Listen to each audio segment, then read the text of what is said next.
தீபம் அகர்பத்தி ஒரு தெய்வீக அனுபவம். பக்தி கிளிட்ஸ் நேயர்களுக்கு வணக்கம். நான் கலைப்பிரியா பழனி. இன்னைக்கு நம்ம கூட யார் இருக்காங்க அப்படின்னா அஸ்ட்ராலஜர் ஃபெமி அருண் மேம் தான் இருக்காங்க. வணக்கம் மேம், எப்படி இருக்கீங்க? நல்லா இருக்கேன், சந்தோஷம் மேம். பொதுவாவே ஒரு ஒரு பெரிய மனிதர் இருப்பாரு, அவரை பார்த்துட்டு எவ்வளவு நல்ல மனுஷன் அப்படின்னு நம்ம சொல்லுவோம். திடீர்னு அவரோட ஏதாவது ஒரு டார்க் சைடு தெரிஞ்சிருச்சுன்னா எவ்வளவு நல்லவரா இருந்தார் இந்த சமூகத்துக்குள்ள, எப்படி இவருக்குள்ள இப்படி ஒரு டார்க் சைடு இருக்கா அப்படின்னு சொல்லிட்டு கேட்ட உடனே தான் எல்லாருமே ஆச்சரியப்படுவாங்க. ஓ, இப்படி எல்லாம் இருக்கு போல. நல்ல மனிதர்களுக்கு பின்னாடி இல்ல கெட்ட மனிதர்கள் யாரா வேணா இருக்கட்டும், ஒரு மனுஷனுக்கு பின்னாடி ஒரு டார்க் சைடு இருக்கு அப்படின்னு சொல்லிட்டு அது ஒவ்வொரு ராசிகளுக்குமே ஒவ்வொரு விதமா மாறும் இல்லையா மேம்? ஆமா, ஒவ்வொரு ராசிக்கும் ஒவ்வொரு இதுவா மாறும். முதல்ல சமுதாயத்துல நம்ம எல்லாருமே கடந்து போகக்கூடிய விஷயங்கள் 4 விஷயம் இருக்கு. ஆமா, அது இப்போ ஒரு கட்டம், ஒரு மேஷ ராசின்னு ஒரு கட்டத்தை எடுத்துக்கிட்டீங்கன்னா அதுல 4 பங்கு இருக்கும். அதாவது தர்மம், அர்த்தம், காமம், மோட்சம். அப்போ ஒரு வழி நமக்கு எல்லாருமே தர்மத்தின் வழி. இப்போ இந்த நீர் ராசி, நெருப்பு ராசிகள், வாயு ராசிகள்லாம் இருக்கு இல்லையா? அப்போ ஒவ்வொரு ராசிக்காரங்களும் அவங்க டார்க்கர் சைடுன்னு பார்த்தா பின்னாடி வரக்கூடிய விஷயங்கள், அதாவது 12ஆம் வீடு தொடர்பெடும்போது அது என்ன ஆகும்னா இவங்களை ஆபத்துல தள்ளக்கூடிய விஷயமா மாறும்.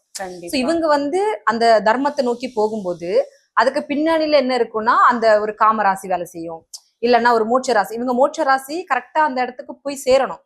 ஆனா இவங்க என்ன பண்ணுவாங்கன்னா இவங்க போக வேண்டிய பாத் வேற. ஏன்னா இவங்க இருக்கக்கூடியதே ஒரு தர்ம ராசியா இருக்கலாம். கண்டிப்பா. அப்ப இவங்களை படுகொலையில தள்ள போறது யாரா இருக்கலாம்னா அவங்க பின்னாடி இருக்கக்கூடிய ராசி இவங்களை தள்ளி விடுறோம். இதுதான் டார்க்கஸ். அதனாலதான் நிறைய பேர் நல்ல பொசிஷன்ல இருந்தா சடனா ஏன் அவங்களுக்கு அந்த திசா புத்தி கரெக்டா வேலை செய்யும் போது ஒரு தவறான திசா புத்தி வேலை செய்யுது, அதாவது கெட்ட திசை ஒரு வேலை செய்யக்கூடிய நேரத்துல என்ன ஆகும்னா இவங்களுக்கு ஒரு நல்ல பெரிய இடத்துல இருந்தா இப்ப இப்படி இருக்காங்கிற லெவலுக்கு வந்துடும். இப்ப பொதுவாவே எல்லா ராசிக்காரர்களுமே இதுக்கு அடங்குவாங்களா அப்படின்னு கேட்டா கண்டிப்பா அது கேள்விக்குறிதான் இல்லையா? ஒவ்வொரு ராசிக்குமே ஒரு ஒரு குணாதிசயம் இருக்கும், இல்ல அவங்களுக்கு பின்னாடி இருக்கிற டார்க்கர் சைடு ஒரு மாதிரி இருக்கும்.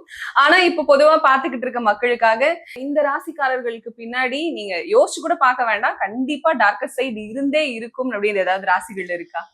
பர்டிகுலரா நம்ம சொல்ல போனா ஒரு 4 ராசி இருக்கு. ஓகே. அதாவது மிதுனம், கன்னி, விருச்சிகம். இதுல அதாவது இப்ப என்ன கொண்டு வந்தாலும் ஃபைனல் டிசிஷன் என்னன்னு பாத்தீங்கன்னா அவங்களுடைய கிரக நிலையங்களை வச்சுதான் நம்ம சொல்ல முடியும். ஏன்னா சடனா இப்போ நான் ஒரு மிதுன ராசி சொல்லிட்டேன்னா அவங்க அடுத்து நாங்க அப்போ எங்களுக்கு என்ன மைனஸே தான் இருக்கா பிளஸ் நம்ம கிளைண்ட்ஸ் கேட்க வருவாங்க. கண்டிப்பா.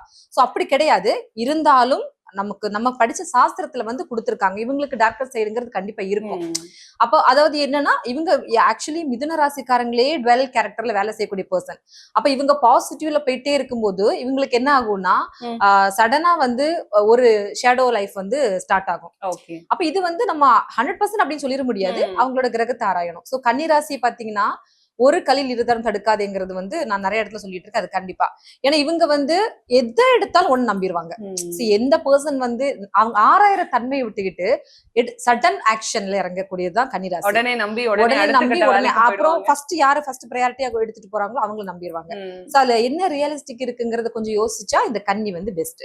அப்படி பாத்தீங்கன்னா விருச்சிகம், இவங்க யோசிக்கிற டெண்டன்சி இவங்களுக்கு இருக்காங்கிறதே கொஞ்சம் ரேர் தான். இதுல பிரில்லியன்ட்டும் இருக்காங்க, இல்லன்னு சொல்ல முடியாது. ஏன்னா இதுல இருக்கக்கூடிய தலைவர்கள் எல்லாம் நம்ம இருக்காங்க. ஆனாலும் இவங்களுக்கு சடனா அந்த கெட்ட குணங்கள் வேலை செஞ்சு நல்லா போயிட்டு இருக்க வழியும் சடனா ஆஃப் ஆயிரும்.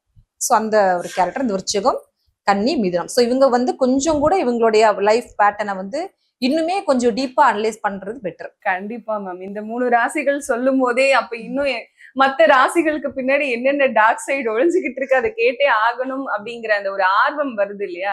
சோ இப்போ முதல் ராசியான மேஷ ராசிக்காரர்கள் முதல்ல இருக்காங்க அப்படின்னு சொன்னாலே எல்லாரும் சொல்லுவோம் ரொம்ப டாமினன்டான ஆளுங்க இவங்கப்பா, முதல் ராசிங்கிறதுனால நான் தான் எல்லாமேங்கிற ஒரு எண்ணம் அவங்களுக்குள்ள அப்படின்னு இருக்கும்னு சொல்லுவாங்க.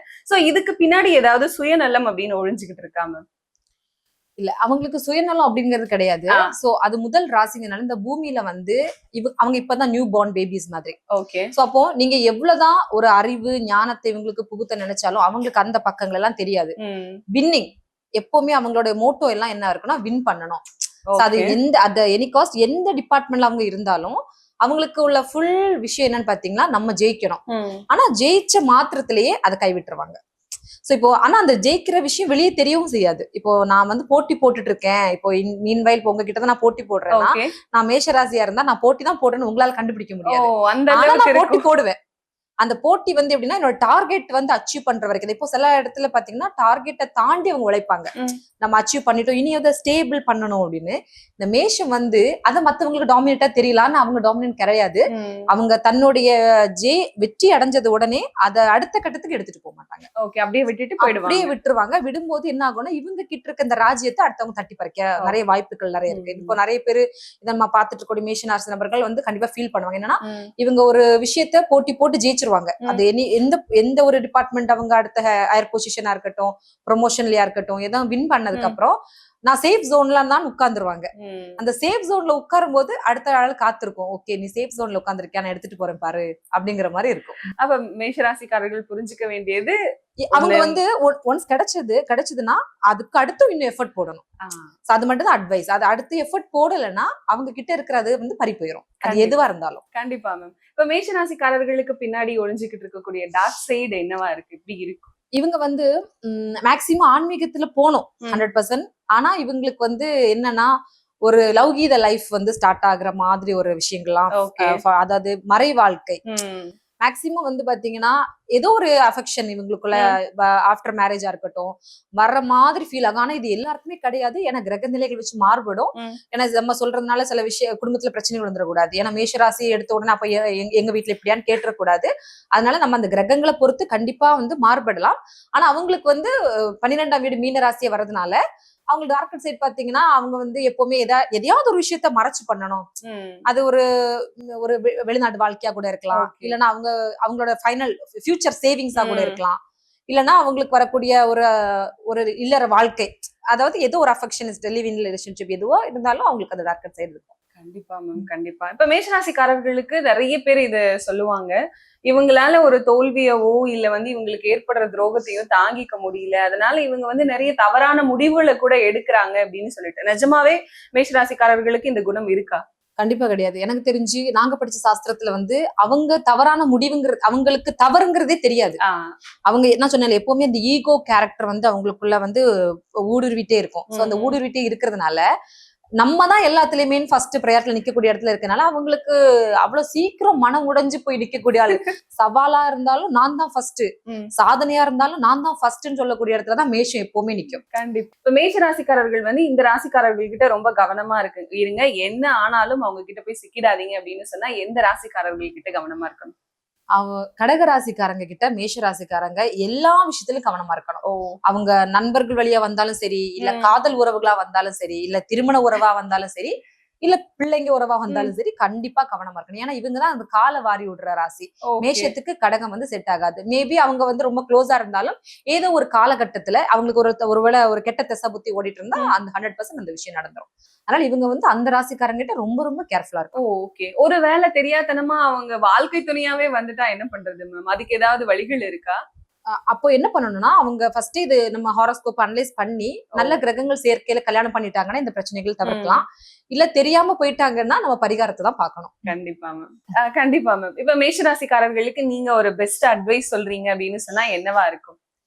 மேஷத்துக்கு என்னோட அட்வைஸ் என்னன்னா அவங்க ஒரு விஷயத்த போராடி அவங்களுக்கு கிடைக்குது, சக்சஸ் கிடைக்குது அப்படின்னா அந்த சக்சஸ வந்து ஸ்டேபிள் பண்றதுக்கு அவங்க இன்னும் எஃபர்ட் போடணுங்கிறது மட்டும்தான் என்னுடைய அட்வைஸ். ஒரு இடத்துல ஓடி போய் நின்னுட்டீங்கன்னா எனக்கு நான் வின் பண்ணிட்டேன் கப்பு ஜெயிச்ச உடனே அந்த கப்புக்காக அந்த கப்பை இன்னும் நம்ம வந்து ப்ரொடெக்ட் பண்ணணும், இல்லைன்னா யாராவது தூக்கிட்டு போயிருவாங்கிற ஒரு பயம் அவங்களுக்குள்ள எப்பவும் இருக்கணும். கண்டிப்பா இருந்துட்டீங்கன்னா வாழ்க்கை சக்சஸா இருக்கும்.